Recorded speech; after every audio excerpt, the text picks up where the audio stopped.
Alright guys, welcome back to some more of The Great Ace Attorney 2. And it looks like we're going to have to do a little bit more investigating in order to complete this next trial for our good friend Professor Hairbrain. So we're going to see how that goes. And if anything else guys, I hope you all continue to enjoy watching. And let's keep it rolling. Alright guys, and we are back. 23rd of October, 2:41 p.m. Naruhodo's Legal Consultancy. Oh, this room, it's been too long. It hasn't changed in the slightest though. And it's been some 6 months, hasn't it? That's a long time for things to stay so familiar. I didn't know when you might return and I wanted everything to be as you'd left it. But it has been some 6 months, it's true. So is your father alright, Susie? What happened? My father? Yes, Professor Mikotoba, I mean. It was half a year ago, but that's why you went back to Japan. Because of the telegram you received saying he'd fallen ill with a very high fever for some unknown reason. That's right. So I was surprised to learn you'd be coming back so soon. Surprised but happy. I think I wrote about it in my letter to you, that it was all a trick. My father's fine in health, and I'm obviously very relieved about that. Well, we're all delighted to have you back. It was quite by accident that I've been able to return to Europe, actually. It's because of a very grand conference called the International Forensic Science Symposium. The International Forensic? That's the same symposium Lord Strongheart mentioned. Anyway, I've arrived safe and sound, and all that matters is that I'm here now. After all, I haven't yet fulfilled my promise to you, Iris. Oh! You must tell us everything that happened while you were back in Japan. Yes, of course, I shall. And there's one other thing. Something you wrote in your letter that particularly grabbed my attention. About you-know-who. About Kazuma. I know. I'll tell you all that I can. Yeah, let's converse. It's been a while. Ooh. When I first arrived back in Japan, I really thought I'd never be allowed to return to Britain.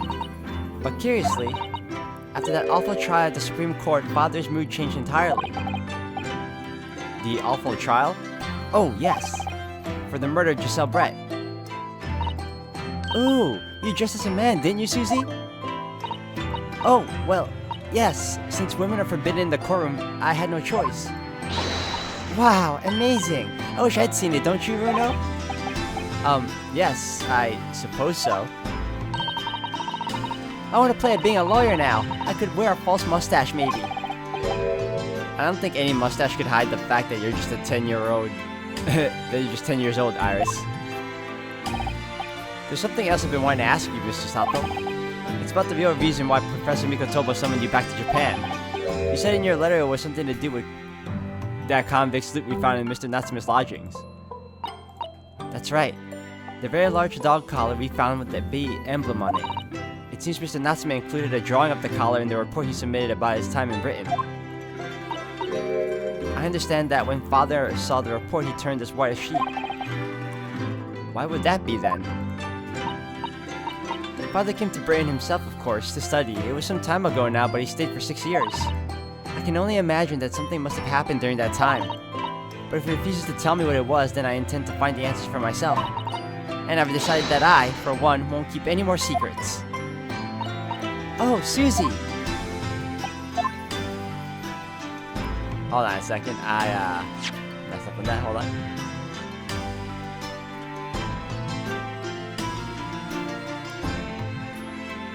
That's a very meaningful look Susato-san's giving Iris there. Alright, Forensic Science Symposium. Lord Strongheart mentioned something about that symposium too. I think he said the investigative authorities from 40 different countries would attend. Yes, from Japan. My father and Judge Jigoku have been invited. It's something of an honor, I believe. Well, Professor Mikotoba is the leading expert in forensic medicine in our country, after all. But who's the other person you mentioned? A judge, did you say? Yes, His Excellency Judge Seishiro Jigoku. You've met him, Mr. Naruhodo. Last year, in the Supreme Court. You can't possibly have forgotten. That terrible trial of yours when you were accused of murder. Ah, yes, I tried to think of that as a positive turning point in my life these days. Well, it was just Jigoku who presided over that trial. If I'm perfectly honest, I'd be happy never to see that man's face again in my life. Oh, well, anyway, as father was invited to the symposium, he agreed to me to returning to Britain too. He won't actually arrive until next month, but, well, I couldn't wait. So I pleaded with him, and in the end he agreed to me going on ahead. Yes, about the symposium. It seems as though Lord Strongheart has put in an awful lot of work to make it happen. It's obviously very important. I believe it is, yes. As I understand it, Lord Strongheart organized the entire event himself. I think he's hoping that by achieving exceptional results, he'll get the job of Attorney General, the most senior position in the British justice system. He's hoping to use his power to create the world's finest policing institution. That's what Father said anyway. Apparently it's Lord Strongheart's lifelong ambition. Does Professor Mikotoba know Lord Strongheart personally then, I wonder? Actually, Lord Strongheart gave me a long speech all about this very subject only yesterday. But I sort of lost the will to live early on and didn't really listen to much of it. How trying for you.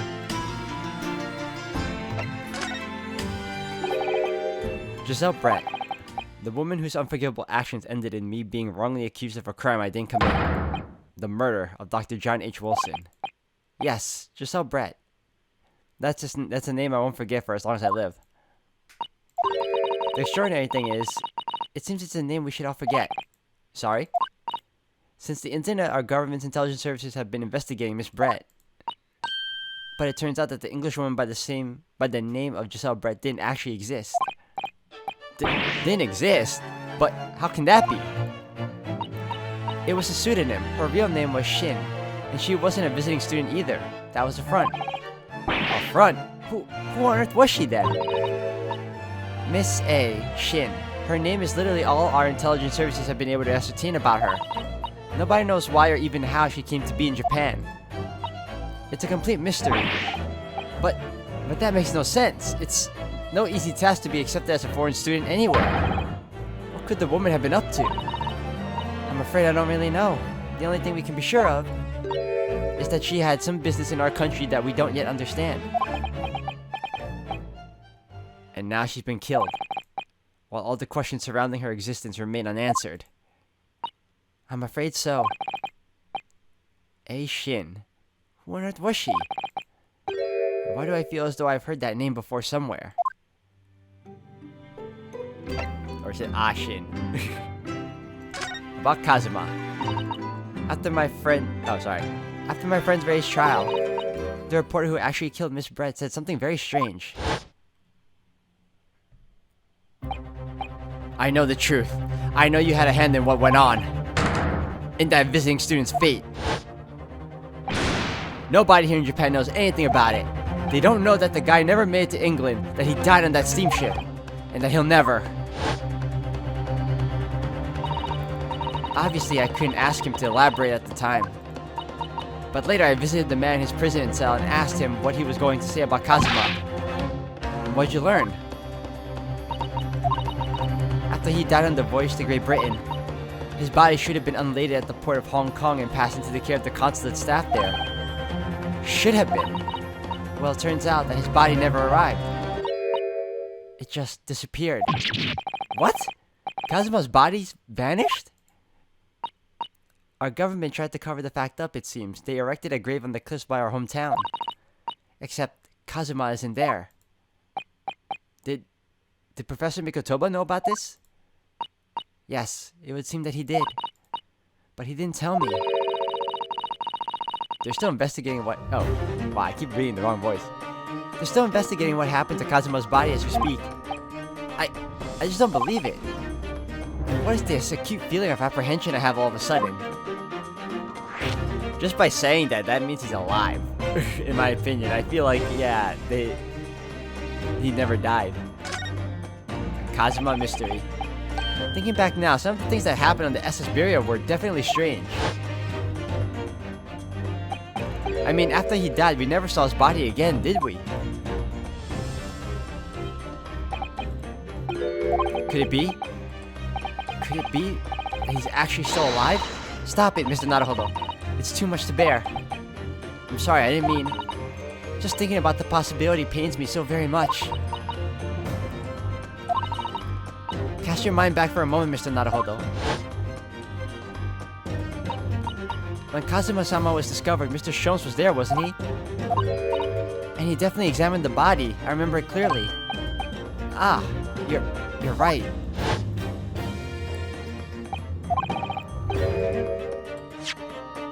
So if Kazuma hadn't actually been dead at all, it would mean that Mr. Sholmes had lied to us. But there's no reason why he would possibly have done such a thing.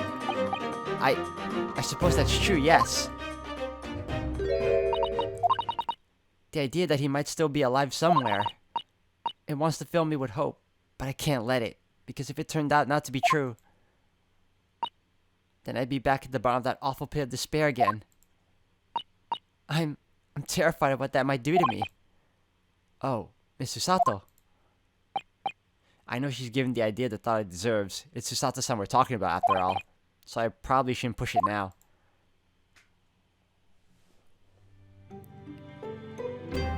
Okay, we took care of that. Let's examine some stuff. How about we speak with, Iris?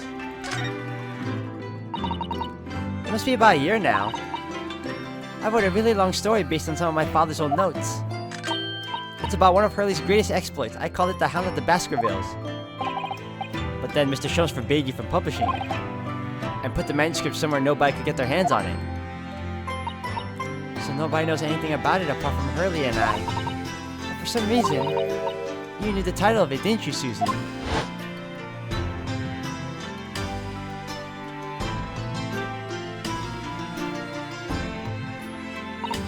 Oh, it sounds so exciting. The Hound of the Baskervilles. I should love to read it.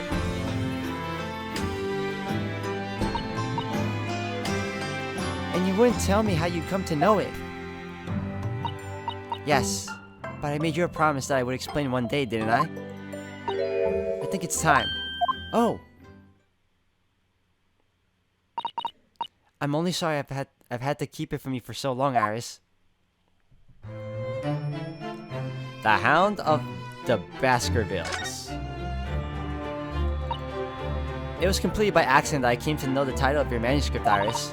It was a short while before we left Japan. I was cleaning Father's study and I saw something on his writing desk. A large box of papers. There was a label affixed to the box that was written in English. It read, The Hound of the Baskervilles. What? My Baskerville story? Of course, I had no idea what it was at the time. But Father came in and... Susato, what are you doing? Oh, Father! Did you look at those papers? No, I simply read the label, that's all. Well, put it out of your mind. Sorry? Forget that you ever saw it and certainly don't tell anybody else about this. Do you understand?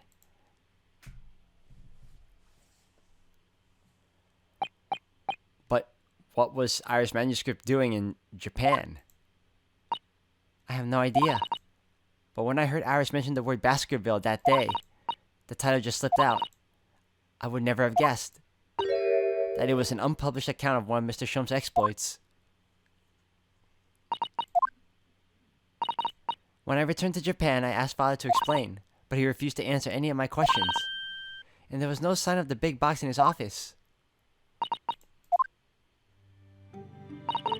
That's really all I know about it.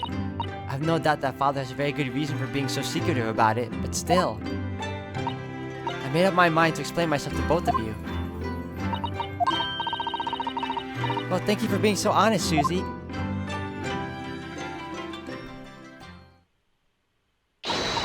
So, Mr. Naruhodo, I'm ready to start investigating if you are. I've committed every detail about this case to the memory. Sorry. And Iris has told me about the disturbing happenings at the Waxwork Museum as well. So you're fully abreast of the situation already, Mr. Sato. I expected nothing less, to be honest. I would think our first port of call should be to investigate this Mr. Drebber, the engineer responsible for building the elaborate machine that was used to affect this extraordinary chick. Yes, a conjurer of sorts by the sound of it, well known in the fields of science and magic. Then, we need to go and arrest him. Well, yes. He must know the truth behind the case, so I agree we really do need to find the man. It sounds like it's a case of tracking someone down. Which is a job with the police, or a great detective. Are we supposed to guess who she might be thinking of? We don't have much time, so we need to get started straight away, I think. Good idea. Well, best of luck then. Oh, you're not coming today? I'm going to Braxton Road shortly for the herb market. But let me know later how you got on, won't you?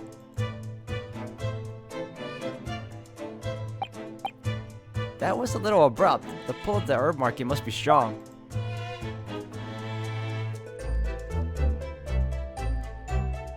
Alright, let's move on then. New location added. Cool. Alright, I think we should let's check out the Lord Chief Justice's office. Strongheart. Oh. 23rd of October, British Supreme Court Lord Chief Justice's office. Oh, who's that standing beside Lord Strongheart? I wonder. I've never seen her before.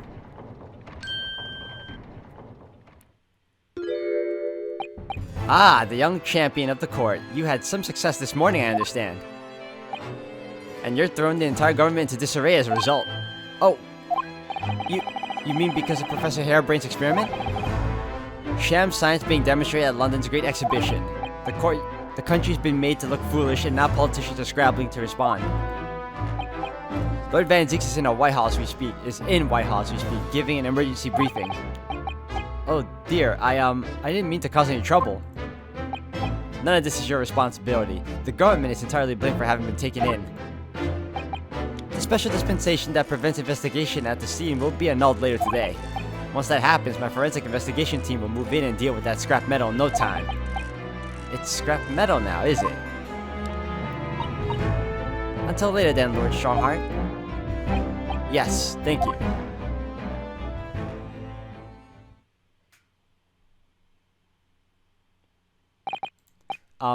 Who was that?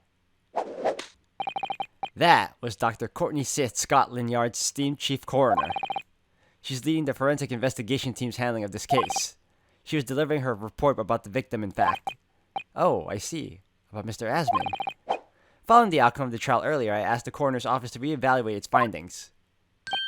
I don't have time to tell you what she concluded. If you want to know, you have to ask her directly. You can find her in the forensics laboratory. Ah, right. Now, what were you here to see me about? I can give you 7 minutes and 39 seconds of my time. So he's not running quite so spectacularly late anymore. I guess we can talk? What exactly is the forensic investigation team that you mentioned before? The British Empire's police force must become the most exemplary in the world. For that to happen, it's imperative that we embrace forensic science and everything it has to offer. I first created the forensic investigation team a year ago, now unofficially of course to pave the way. Goodness, a year ago? At next month's symposium, I intend to present the results of their work to the world. Once I do that, the House of Lords will be powerless to oppose the creation of a full-scale forensics division. And once that happens, the position of Attorney General will be mine, and criminals will suffer dearly. What do you mean? For too long, these scoundrels have made a mockery of our legal system with false evidence and bribes. But London scum is about to be rounded up and burnt in the fires of hell. I intend to see it personally. By creating the finest police force the world has ever known to protect our honor and our future. Look at those eyes. He means every word. Dr. Sith is an extremely reliable coroner. When I officially establish the forensics division at Scotland Yard, she will run it as my right-hand woman. Now then, speaking of the symposium, Miss Mikotoba. Oh, yes, my lord. Your father should be on the high seas as we speak, making his way here to represent the Empire of Japan.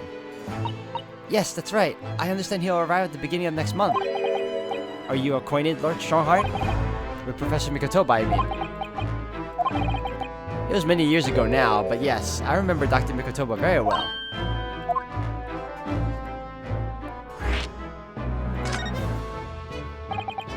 If my memory serves, it was some 15 years ago now that your father came to Brighton as a visiting student. It was the year I was born, so yeah, 16 years ago in fact.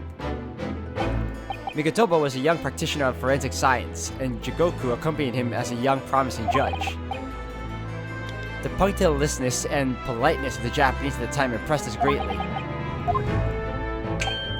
Not that I wish to imply impoliteness or carelessness on your part in any way.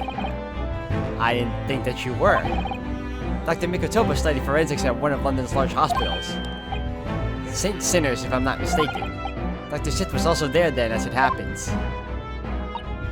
Then, Dr. Sith knows my father, does she? She was a young medical assistant at the time, so I doubt their paths crossed regularly. But I have no doubt they knew each other superficially. After all, Dr. Mikotoba was here studying his subject for some 6 years in total. 6 years? That's a long time to be studying abroad, isn't it? I lived with my grandmother in those years. So he left his newly born daughter behind and went overseas for 6 whole years? It was a rather turbulent time at home. Oh. Perhaps father wanted a reason to get away. What do you mean? Why? Well, clearly something was going on at the time. I wanted to ask you about Lord Van Zieks, actually. I heard that his older brother was killed some years ago by a mass murderer known as the Professor who targeted nobles and royalty. Is that right? You Japanese are a thorough lot. You've done your research well. Yes. And you could say it was that very incident that gave rise to the Reaper.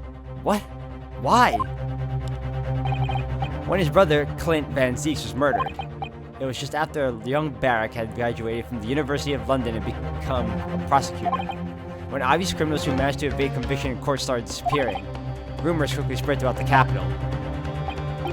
Londoners started to say that wherever Barrack Van Zieks went, the ghost of his dead brother wasn't far behind.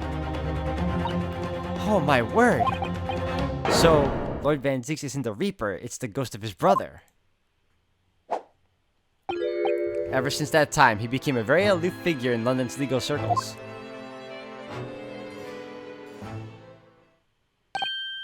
Oh, yes, Lord Strongheart. Go ahead.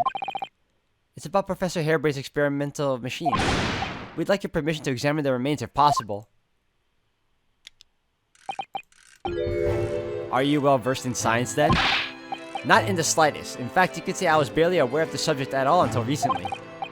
Well, the special dispensation legally preventing investigation of the machine is currently being annulled. Within a few hours, Dr. Sid's team of forensic experts will begin their own investigation. But I suppose until then, there's no harm in you looking at the wreckage as long as you touch nothing. Thank you! Being able to look at it is better than nothing. And I'll be able to see it too! Your time is up. You'll have to excuse me now, I'm afraid. My next engagement calls. We are extremely sorry to have troubled you when you are so busy, my lord. I have important matters to attend to in preparation for the symposium, you understand. Okay, time to move. I think we can now go to... if it's here. Oh, okay. Yep.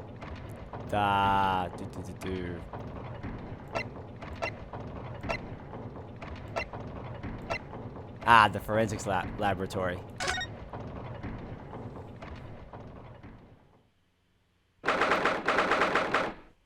October 23rd, forensics laboratory. I believe this is it, Dr. Sid's laboratory.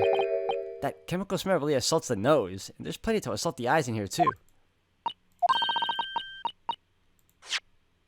It looks as though the doctor isn't here. I keep pressing the wrong thing. But we're here now, so we may as well do some sightseeing, don't you think? What a seasoned tourist you've become, Mr. Sato. We could just have a little look around, being careful not to upset any restless souls. Okay, sure. I mean, this does look interesting. Especially that skeleton. Well, look at this. What a magnificent display case. The cherry wood has been polished to a high sheen, and the intricate carving is a joy to behold. Western cabinet makers really are very skilled, aren't they? Do you have nothing to say about the skeleton inside, Mr. Naruhodo? I was wondering why he was so observant of the casing itself and not the skeleton. Mr. Sato, can't you tell that I'm trying very hard to avoid talking about the terrifying content of the case? It's how I cope! I'll be sure to remember that from now on. Okay, check out the case. How about this one? A table and a set of sharp tools. When you consider each in isolation, it all looks quite innocent. So why is it that when you put them side by side, they seem so horribly disturbing? It might be best not to ponder it too deeply.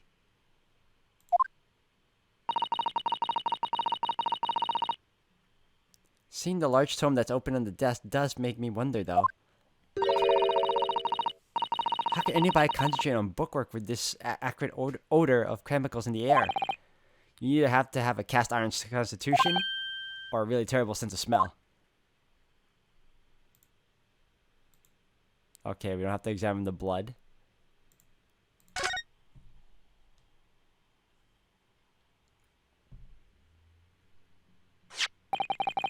Look at this big thick book here. Ah, it appears to be an accounting ledger. It's a record of the forensic investigation team's spending, I think. Oh. What is it? Ah. It's clear that the team purchases various equipment and supplies on a monthly basis, but... Well, one entry seems rather strange. Really? In what way? They're buying 500 scalpels every month. 500? They must be working really hard on dissecting corpses. I don't know. Judicial autopsies are only carried out in certain special circumstances. And scalpel blades can be sharpened too. It does seem a bit strange, you're right. 500 scalpels a month. What could they possibly be using all of them for?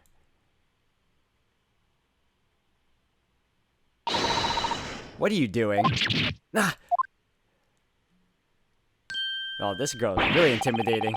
Sorry, we had something we wanted to ask you, but you weren't here, so... So you thought you'd snoop around. That's acceptable to you people from the East, is it? Well, what do you want? Lord Shorehart told us, you see, that it was you who examined the victim's body. Or, Mr. Asmon's body, I mean. So we came to ask about your findings. On Lord Shorehart's advice. Very well. If the Lord Chief Justice has given his consent, I'll tell you what our investigations revealed. But when we're done, you must leave immediately. Okay. Vampira. So, you want to know what the forensic investigation team determined from its examination of the scene? The victim, Mr. Odie Asmon, who disappeared from the experimentation stage amid an explosion, and the Mr. Asmon who appeared moments later partway up the Crystal Tower, were without question one and the same person. That is the team's conclusion. But that can't be right. If it was an elaborate trick, we can only speculate about how it was carried out. Let's see, if two people who look very similar to each other were involved, they could have made it appear as if one single person had switched places, couldn't they? Very true, but sadly in this instance that was not the case. The man who disappeared and the man who subsequently reappeared was the same person. The fingerprints at the scene make that quite evident. Ah, fingerprints. They're not yet officially recognized as forensic evidence in the British justice system, but one day, they will be used as an investigative aid as a matter of course. Oh my, but that would mean that the instantaneous kinesis actually took place. So, where does that leave us? My team was tasked with investigating, not drawing conclusions. Instantaneous kinesis is impossible, and yet the body did move from one place to the other. This hasn't cleared anything up at all. It's made the whole thing even more of a mystery.